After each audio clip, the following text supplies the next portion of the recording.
नमस्कार गाइस, मेरा नाम है जय। Welcome to Agri. आज हम बात कर रहे हैं हमारे नए फ्रूट की, जिसका नाम है पपाया। तो चलिए पपाया की शुरुआत करें। पपाया का बोटेनिकल नेम कैरिका पपाया। इसका जो फैमिली है कैरिकेसी। ठीक है, तो यहाँ से क्वेश्चन कैरिकेसी से ही आने के चांस है। 2 and 18 इसकी क्रोमोसोम नंबर, और ओरिजिन इसका मैक्सिको से। यहाँ से भी मैंने क्वेश्चन देखा है, मैक्सिको से रिलेटेड क्वेश्चन आ जाता है। और फ्रूट टाइप की बात करूं तो बेरी। एडिबल पार्ट इसका mesocarp. Other name breakfast, breakfast food नहीं, फ्रूट, ब्रेकफास्ट फ्रूट और मेलन ट्री। ठीक है, इस तरीके से। जनरल इंफॉर्मेशन की बात करो तो इसमें सोर्स पाया जाता है विटामिन ए का। 2020 IU पर 100 ग्राम। Introduced in India 16th century में। ये कैसे याद रहेगा? बनाना का जो स्पेल है वो है पपाया, और पी, अगर आप A to Z अल्फाबेट को अगर आप काउंटिंग में लिखते हो ना, जैसे 26 अल्फाबेट होते हैं टोटल, अल्फाबेट के लेटर्स, एक अल्फाबेट में 26 लेटर्स होते हैं, और पी जो है आपका वो 16th नंबर पे पाया जाता है। उससे आपको याद रहेगा, पी 16th नंबर पे पाया जाता है। तो ये 16th सेंचुरी में इंट्रोड्यूस हुआ था इंडिया के अंदर। ग्रेप की बात करें तो ये 13th सेंचुरी को हुआ था, और गुआवा 17th सेंचुरी को हुआ था। ठीक है, इस तरीके से। गुआवा की ट्रिक भी देख लो। गुआवा जो है आपका अल्फाबेट में 7th लेटर है, 7th लेटर। तो वहां से अगर आपको याद रहे कि 17th नंबर पे गुआवा है, तो फिर एक ही बचता है ग्रेप 30 नंबर पे। ठीक है, तो अब चलते हैं। इसमें इतना ही था। और ये वैसे तो ये जो जनरल इंफॉर्मेशन और ये जो सारी की सारी बातें होती है ना, ये इंपॉर्टेंट ही होती है। किसी के भी कोई भी क्वेश्चन आ जाता है, लेकिन इंपॉर्टेंट फ्रूट पे ही आता है। तो ये एक इंपॉर्टेंट फ्रूट है, तो इसका तो पढ़ना जरूरी है ही। कैरिका वेस्कोनेला पेंटागोना, और कैरिका वेस्कोनेला कैंडेनेरेसेंसिस, और वेस्कोनेला कॉलीफ्लोरा। ठीक है, ये जो कॉलीफ्लोरा वाली है वायरस रेजिस्टेंस है, और बाकी ऊपर वाली दो फ्रोस्ट रेजिस्टेंस, मतलब पाले के प्रति काफी सहनशीलता उसमें पाई जाती है। ठीक है, इस तरीके से कुछ बातें लिखी। स्पीसीज पे क्वेश्चन ऐसे समझो कि नॉर्मल तो मैंने कॉम्पिटेटिव एग्जाम्स में इतने नहीं देखे, लेकिन जेट जो आप यूजी के लिए जब तैयार करते हो खुद को, ठीक है, सॉरी, पीजी के लिए जब आप खुद को तैयार करते हो, उसमें आपको ये चीजें देखनी जरूरी हो जाती है कि यहाँ से क्वेश्चन आने के चांस लिटिल बिट तो होते ही है, अगर exam hard, moderate to hard की तरफ जाना है। ठीक है। Yellow colour of papaya due to caricaxanthin, ये बहुत इंपॉर्टेंट क्वेश्चन है। ठीक है, चाहे जेट यूजी हो, चाहे जेट पीजी हो, चाहे कोई कॉम्पिटेटिव एग्जाम हो, ये क्वेश्चन आपको बहुत बार देखने को मिलता है। Red pulp of due to lycopene, lycopene वाला भी मैंने आपको बताया था, ट्रिक बताई थी एक, chat GPT.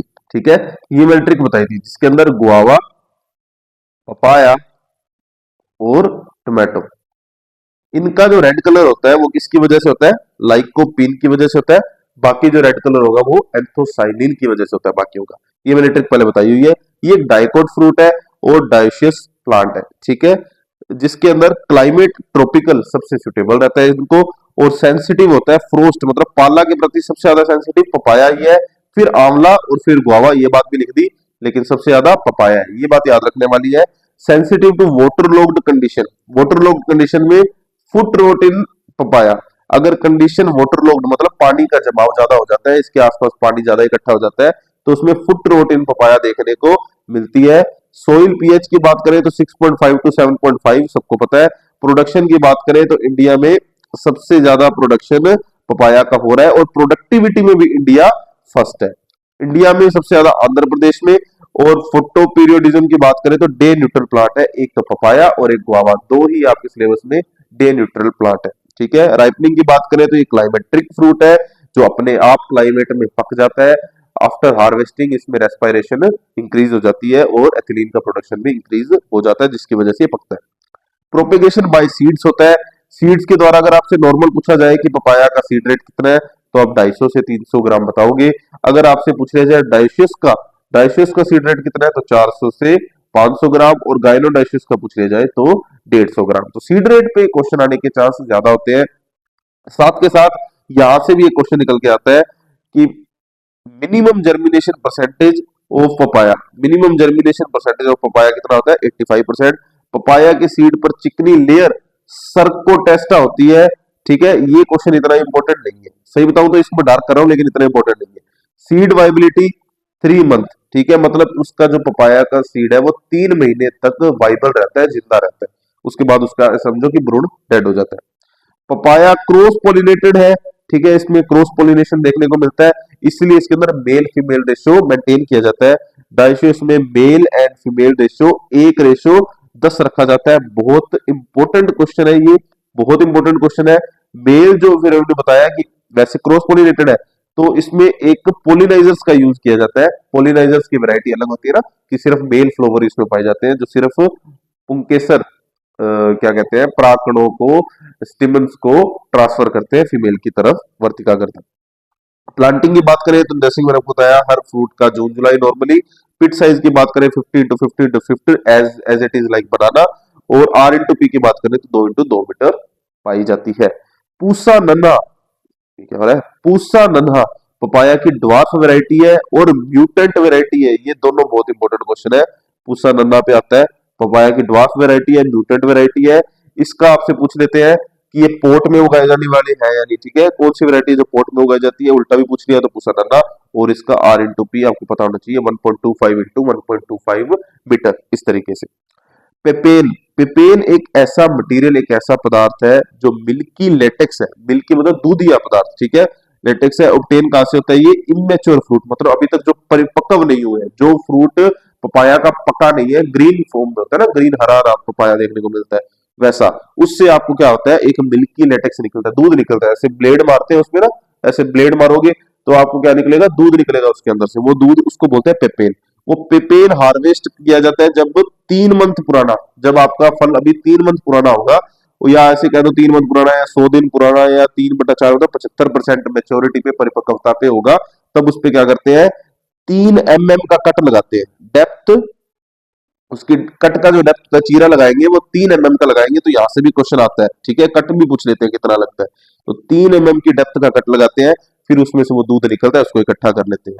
Time of collection, time नहीं पूछते हैं, 6 से 9 am होता है, सुबह के टाइम उसको कलेक्ट किया जाता है। हाईएस्ट पेपेन ऑब्टेन करने वाली, मतलब ऐसी कौन सी वैरायटी है पपाया की जिससे हाईएस्ट पेपेन मिलता है? ये बहुत इंपॉर्टेंट क्वेश्चन है, यहां से क्वेश्चन आ जाता है। को 5 वैरायटी है, ठीक है, को 5। और प्रिजर्वेटिव की तरह इसमें पोटेशियम मेटामाइड 350 ppm का यूज किया जाता है। ड्राइंग टेम्परेचर की बात करें तो इसको सुखा लिया जाता है 50 से 60 डिग्री सेल्सियस पर, सुखा भी लिया जाता है। कंपोनेंट ऑफ पेपेन, कंपेन पेपेन के अवयव क्या है? पेपेन में क्या क्या होता है? प्रोटीन पाया जाता है 72%, ठीक है, 72.2% प्रोटीन। ये भी बहुत इंपॉर्टेंट क्वेश्चन है, यहां से भी क्वेश्चन आ जाता है। और एंजाइम, इसमें पेप्सिन एंजाइम पाया जाता है, जो कि डाइजेशन के लिए बहुत अच्छा होता है, यहां से भी क्वेश्चन आ जाता है, तो ये आपको पूरा ही पढ़ना है। पेपेन इज यूज्ड इन, यहां से भी क्वेश्चन आता है कि वो कहाँ यूज होता है। पेपेन को फार्मा इंडस्ट्री में यूज करते हैं, मेडिकल लाइन में, लेदर इंडस्ट्री में, ठीक है, लेदर बनाने के लिए भी यूज किया जाता है, और च्युइंगम बनाने के लिए भी पेपेन का यूज किया जाता है। तो आप इन बातों को बिल्कुल भी कंसीडर, वो सॉरी, बिल्कुल भी इग्नोर नहीं कर सकते, इनको कंसीडर करना ही करना है। अब कुछ इंपॉर्टेंट वैरायटियां, पपाया की वैरायटीज बहुत इंपॉर्टेंट है, इसको 2 पार्ट में पढ़ा जाता है। एक पढ़ा जाता है डाइशियस वैरायटीज, और एक पढ़ा है गायनोडाइशियस वैरायटी। डायरेक्ट क्वेश्चन उठ के आता है कि कौन सी गायनोडाइशियस वैरायटी है, कौन सी डाइशियस वैरायटी है। उसमें ऐसे या तो एक डाइशियस दे देगा, 3 ऑप्शन दे देगा आपको गायनोडाइशियस के, और या फिर आपको 3 डाइशियस देके एक ऑप्शन दे देगा गायनोडाइशियस का। तो आपको उसके अंदर चूज करना होगा कौन सी डाइशियस, कौन सी गायनोडाइशियस। इस तरह के क्वेश्चंस देखने को मिलते हैं। को 1, को 2, को 4, को 5, को 6, इसमें को 3 नहीं है, क्योंकि को 3 गायनोडाइशियस की है, और डाइशियस की इतनी सारी। ये पूसा ड्वार्फ, पूसा जाइट, पूसा नन्हा आपकी डाइशियस वैरायटी है, जिसके अंदर ड्वार्फ वैरायटी है, पूसा नन्हा म्यूटेंट वैरायटी है। यहां से क्वेश्चन आपको देखने को मिलता है। पूसा ड्वार्फ पे भी क्वेश्चन देखने को मिलता है, और यहाँ पे कहा से रेड लेडी से क्वेश्चन देखने को मिलता है। ताइवान पे भी क्वेश्चन आए हुए हैं, सूर्या पे क्वेश्चन आए हुए हैं, सनराइज सोलो पे क्वेश्चन आए हुए हैं। ये तो बहुत इंपॉर्टेंट है भाई, Washington, Coorg Honey due, Pusa majesty, कुछ भी नहीं छोड़ सकते। हर एक वैरायटी पे क्वेश्चन पूछा गया, जो मैंने आपके सामने यहाँ पे लिख दी, ठीक है। और तो और कुछ ट्रांसजेनिक वैरायटीज है, ट्रांसजेनिक वैरायटीज मतलब जेनेटिक मॉडिफाइड वैरायटीज है, रेनबो एंड सन अप, ये 2 वैरायटीज और है, ये जेनेटिक मॉडिफाइड वैरायटीज है, यहाँ से भी क्वेश्चन है। तो पपाया की वैरायटीज आप बिल्कुल इग्नोर नहीं कर सकते, बार बार पढ़िए, 1000 बार पढ़िए, पढ़ने से होगा, ठीक है। डैम्पिंग ऑफ की बात करें, डैम्पिंग ऑफ के बारे में मैंने आपको बताया था पहले भी पिछली क्लासों में। डैम्पिंग ऑफ एक नर्सरी की डिजीज है, फंगस से होती है, soil borne fungus, soil borne, ठीक है, सोइल बोर्न फंगस से। नाम है उसका पीथियम अफेनिडरमेटम, ये इसका नाम है, नाम याद करना पड़ेगा, पूछा जाता है। Foot foot and stem rot भी फंगस से होती है। फाइटोफथोरा पेल्मीवोरा फंगस का नाम है, याद करना ही पड़ेगा, बहुत इजी नाम है ये तो। लीफ कर्ल वायरस वायरस से होगा, कॉमन सेंस की बात है। वेक्टर है इसका व्हाइट फ्लाई पे क्वेश्चन आएगा, आपसे पूछेगा leaf curl virus in papaya का वेक्टर कौन सा है, तो व्हाइट फ्लाई है। बेबीसिया टेबेसाई इनका नाम होता है वैसे तो व्हाइट फ्लाई का, इसका आप चेक कर लीजिएगा और मुझे कमेंट में बताइएगा। मोजेक वायरस की बात करें, वायरस वेक्टर है इसका aphid, mosaic virus of papaya aphid के थ्रू फैलता है, तो ये भी एक अच्छा क्वेश्चन है। ये सारे के सारे अच्छे क्वेश्चन है। इसी तरीके से आपका पपाया हो चुका है बहुत ही अच्छे से पढ़िए, फिर भी कुछ समझ ना आए तो मुझसे फिर पूछ लीजिएगा।